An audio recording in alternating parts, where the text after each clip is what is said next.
57 years after the Manson family murders, Congress has put MKUltra back under oath. The CIA program was real, its files were destroyed, and a CIA-linked psychiatrist entered the same San Francisco world as Manson. Is that evidence of an experiment or merely a terrifying coincidence? Fact number 1. The mastermind, who wasn't there. We think we know the story of August 1969. 7 people were brutally murdered over 2 nights in Los Angeles, effectively ending an era of peace and love in a sudden wave of national panic. Charles Manson was convicted of first-degree murder and sentenced to death, a sentence later commuted to life in prison. But an anomaly has always shadowed the case. Charles Manson was not physically present during the Tate murders. He never wielded a weapon at the Cielo Drive estate. Instead, prosecutors successfully argued that he exerted overwhelming psychological influence over his followers, directing them to kill on his behalf. The prosecution painted a picture of a man who stripped away their autonomy. How does an uneducated ex-convict, a man who spent most of his life bouncing between prison cells, suddenly develop the sophisticated ability to manipulate human behavior so thoroughly? A rare documented detail is that during his earlier prison stints, Manson obsessively studied Scientology, transactional analysis, and Dale Carnegie's book, How to Win Friends and Influence People. He actively treated the prison library as a laboratory for psychological manipulation. Fact number 2. The conspiracy that was real.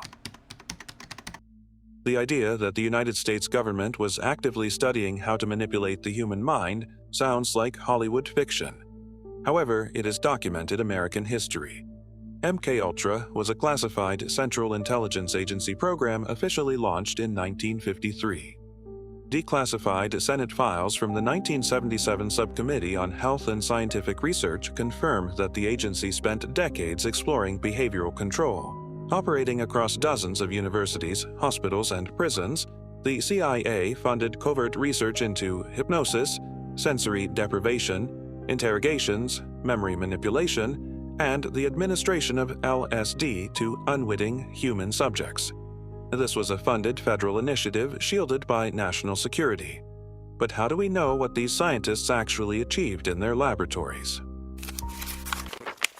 Fact number 3.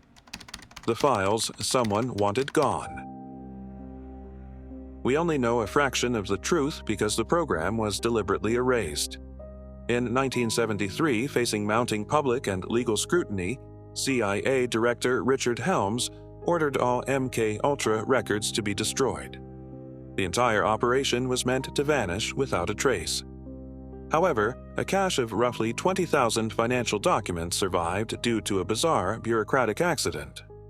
They were misfiled in a separate budget center at the National Archives, completely overlooked by the team burning the medical files. These surviving papers, discovered years later, triggered the landmark 1977 Senate hearings. They successfully mapped a network of covert funding, but the actual clinical files, the patient names, and the psychological outcomes were burned. This documentary black hole left a historical void, allowing theories to thrive where facts were incinerated. Fact number 4. The parole officer's other job. When Manson was released from a federal penitentiary in March 1967, he gravitated toward the Haight-Ashbury district of San Francisco, the epicenter of the counterculture movement. His assigned federal parole officer was a man named Roger Smith. This is where the historical record gets strange. Evidence shows that Smith was not just monitoring parolees from a standard government desk. He was simultaneously running a federal amphetamine research project out of the Haight-Ashbury Free Medical Clinic. Manson and his growing circle of young runaways frequented this exact clinic. It is an established fact that Manson was surrounded by intense daily drug use, and his federal parole officer was actively studying the psychological and sociological effects of those drugs on the local youth population. But Smith was not the only federal researcher observing the cultural explosion in that neighborhood. Fact number 5. The psychiatrist in Manson's orbit. This brings us to Dr. Louis Jolyon West. He was a prominent psychiatrist with documented ties to the CIA's MKUltra network. West was a national expert on brainwashing, mind control, and the behavioral effects of LSD. To understand his psychological profile, consider this rare historical fact. Years earlier, West was the exact psychiatrist called in to examine Jack Ruby, the man who shot Lee Harvey Oswald. West concluded Ruby had suffered an acute psychotic break in his jail cell, a diagnosis that fueled decades of assassination conspiracy theories.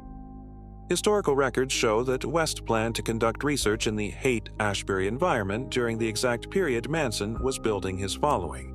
Investigative journalist Tom O'Neill spent 2 decades tracing these geographic and professional overlaps. Yet, in his recent written congressional testimony, O'Neill explicitly admitted a critical limitation. There is no documentary proof that Dr. West and Charles Manson ever met. They were operating in the same neighborhood, studying the same counterculture, but a direct physical intersection remains unproven. So, why did federal lawmakers suddenly care about a geographic coincidence? Fact number 6. The secret inside 200 boxes. The renewed political interest stems from the paper trail left behind by Dr. West. While researching his investigation, O'Neill gained access to approximately 200 boxes of West's personal and professional papers archived at the University of California, Los Angeles. Buried within those boxes, O'Neill alleges to have discovered correspondence between West and Sidney Gottlieb, the infamous director and chief chemist of the CIA's MKUltra program.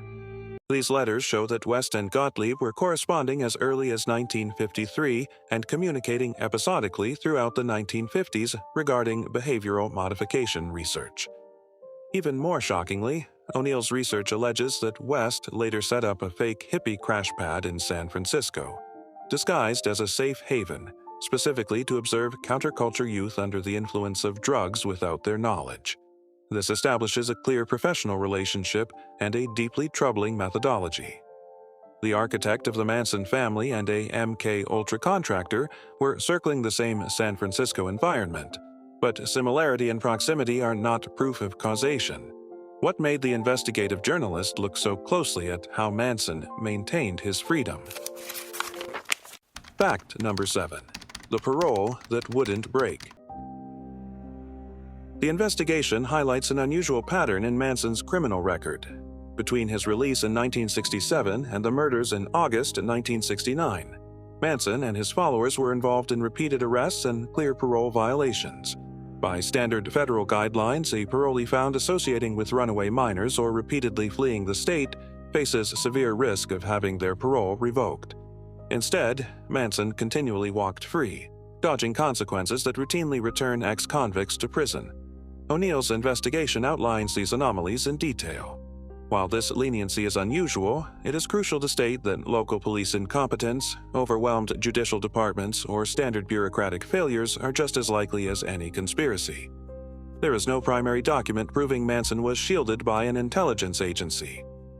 Yet, this anomaly of the justice system is what finally pushed lawmakers to listen.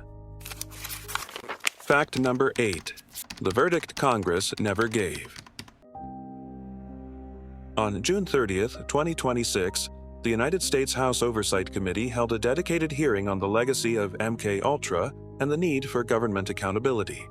During this session, the overlaps between Manson's parole anomalies, the Haight-Ashbury Clinic, and CIA-funded researchers were formally placed into the public record. However, we must be absolutely clear on what this actually means.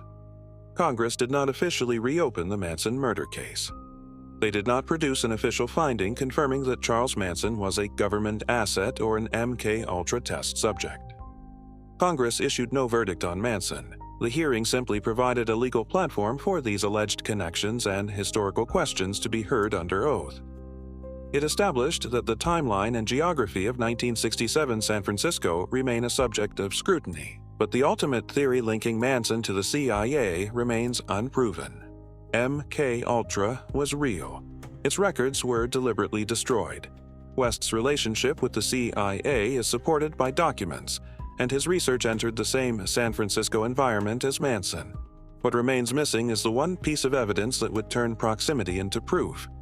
Was that evidence destroyed with the MKUltra files, or did it never exist at all?